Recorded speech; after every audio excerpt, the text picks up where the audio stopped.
सबसे पहले आप सब लोगों को ये बताना चाहता हूँ कि महर्षि दयानंद की जो 200वीं जन्म जयंती हम लोग मना रहे हैं, इसका पूरा का पूरा श्रेय मैं देश के यशस्वी प्रधानमंत्री आदरणीय नरेंद्र मोदी जी को देता हूँ।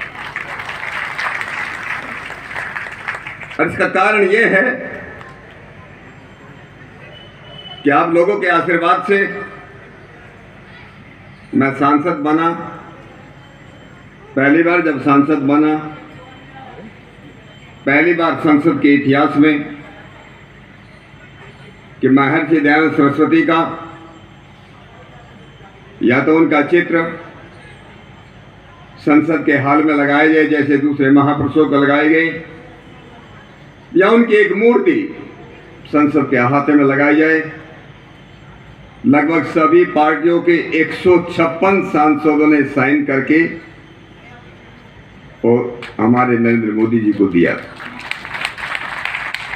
अरे काम मैंने ही किया था, मैंने सब लोगों के दस्तक लिए थे, ये निवेदन किया था। ये काम क्यों नहीं हो पाया मैं उसके इतिहास में नहीं जाना चाहता। जहाँ कुछ लोग ऐसे थे जिनका मैं सार्वजनिक रूप से नाम भी नहीं लेना चाहता। अभी ये जो 200वीं जयंती मनाई जा रही है, 17 अक्टूबर 2022 को माननीय प्रधानमंत्री जी को एक पत्र भेजा और उस पत्र में मैंने लिखा, जिस प्रकार से आदरणीय योगेंद्र यादव जी आपका कह रहे थे कि पिछले 5000 वर्षों के इतिहास में इस देश में जितने भी महापुरुष हुए, किसी की भी तुलना ऋषि दयानंद से नहीं की जा सकती। तेरी सूरत से नहीं मिलती किसी और की सूरत, तेरी सूरत से नहीं मिलती किसी और की सूरत। हम जहां में तेरी तस्वीर उठाए फिरते हैं, हम जहां में तेरी तस्वीर उठाए फिरते हैं। और मैंने ये लिखा कि महर्षि दयानंद के 200वीं जन्म जयंती सरकारी और गैर सरकारी स्तर पर देश और विदेश सब जगह मनाई जानी चाहिए। और आपको जानकर के बड़ी खुशी होगी, मैंने 17 अक्टूबर को चिट्ठी लिखी थी। 14 दिसंबर 2022 में इस देश के बहुत ही प्रभावशाली, बहुत ही यशस्वी गृह मंत्री आदरणीय अमित शाह जी की अध्यक्षता में एक समिति गठित हुई और उन्होंने मुझे पत्र मिलने से पहले भी ये बता दिया, 14 दिसंबर को ये तय किया गया कि सरकारी और गैर सरकारी स्तर पर पूरे देश में और हमारे जितने भी मिशन हैं बाहर विदेशों में, सब जगह ऋषि दयानंद के 200वीं जयंती मनाई जाएगी। इसलिए मैं सभी इस देश के करोड़ों वारियों की तरफ से इस देश के प्रधानमंत्री आदरणीय नरेंद्र मोदी जी का अभिनंदन करता हूं, उनका मैं धन्यवाद करता हूं।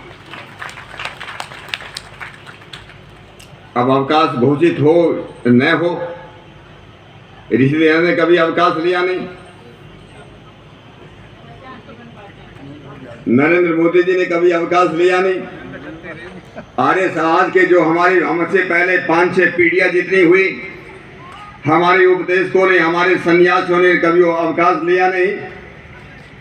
ये उनका तप, उनका त्याग, उनका बलिदान है कि आज 200 वर्षों के बाद इस पिछले कालखंड में कितनी समाज आई, कितने संगठन आए, सब धीरे धीरे करके खत्म हो गए, लेकिन आर्य समाज की पताका अभी भी उसका परचम लहरा रहा है। इसलिए आज हमारी जो पीछे 5-6 हमारी पीढ़ियां हुई, उनके त्याग और तपस्या को भी उनको श्रद्धांजलि देना चाहिए। अगर वे लोग नहीं होते तो हम यहां नहीं होते। मैं तो अपने बारे में बोलता हूं, मैं एक छोटे से गांव में पैदा हुआ, छोटे से किसान के घर में पैदा हुआ, गांव में पढ़ा, फर्श पर बैठ करके पढ़ता था, 8वीं तक फर्श पर बैठ कर पढ़ते रहे, तख्ती पर लिखते थे। आजकल के बच्चों को तो मालूम भी नहीं कि तख्ती क्या होती है। तख्ती और स्लेट पर हम लोग लिखते थे। मैं यहाँ तक पहुँचा हूँ। मैं मुंबई का पुलिस कमिश्नर बना, मैं सांसद बना, मैं आज आप लोगों के सामने बोल रहा हूँ। इसका सबसे बड़ा अगर श्रेय मैं किसी को देता हूँ तो ऋषि ध्यान के विचारों और सत्या प्रकाश को देता हूँ,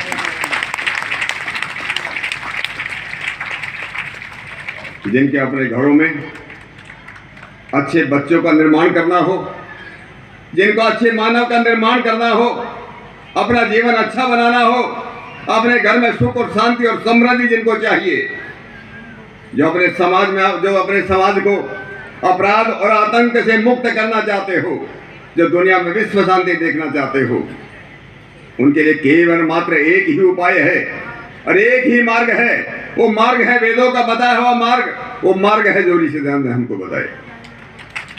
आजकल के जमाने में, कल भी मैं एक एडवर्टाइज पढ़ रहा था, ऑर्गेनिक खाओ, शुद्ध ऑर्गेनिक खाओ। सबको ऑर्गेनिक खाने की इच्छा है, जो अफोर्ड कर सकते हैं कि ऑर्गेनिक बहुत अच्छा होता है। सब लोग अच्छी हवा में सांस लेना चाहते हैं, अच्छा पानी पीना चाहते हैं, अच्छा खाना खाना चाहते हैं, अच्छे जो मकान में रहना चाहते हैं। कि हम लोग शुद्ध ज्ञान नहीं चाहेंगे क्या? ऐसा पवित्र ज्ञान जैसे जिस प्रकार से गंगोत्री से निकलने वाली गंगा जितनी पवित्र है, जितना पवित्र वो पानी है, जितना शुद्ध वो पानी है, क्या हम नहीं चाहेंगे हमें इतना ही शुद्ध ज्ञान मिले? और वो शुद्ध ज्ञान हम लोगों को पहुंचाने का काम अगर ऋषि ध्यान नहीं आते तो शायद वेद खत्म हो गए होते। लोग तो कहते थे कि शंकराचार्य उठा करके ले गया वेदों को, और योगी अरविंद ने लिखा है इस दुनिया इस आधुनिक युग के अंदर अगर किसी व्यक्ति को, किसी महापुरुष को वेद ज्ञान की, वेद की खजाने की अगर सही कुंजी, सही की चाबियां मिली है, उसका नाम ऋषि दयानंद है। अगर ऋषि दयानंद नहीं होते, अगर आर्य समाज नहीं होती, तो अष्टाध्यायी खत्म हो गई होती, महाभारत खत्म हो गया था, निघंटु निरुक्त पढ़ने वाले लोग न होते। इसको बचा करके अगर किसी ने रखा तो क्या आर्य समाज के लोगों ने रखा है। और अष्टाध्यायी और महाभारत अगर खत्म हो गए होते तो वेदों के विद्वान कैसे बनते? हम वेदों को कैसे समझते? एक बात नहीं है, मुझे कहानी याद आती। काफी माताएं बहनें यहां पर बैठी हुई हैं। हमारे एक बहुत बड़े सन्यासी हुए, स्वामी वेदानंद तीर्थ,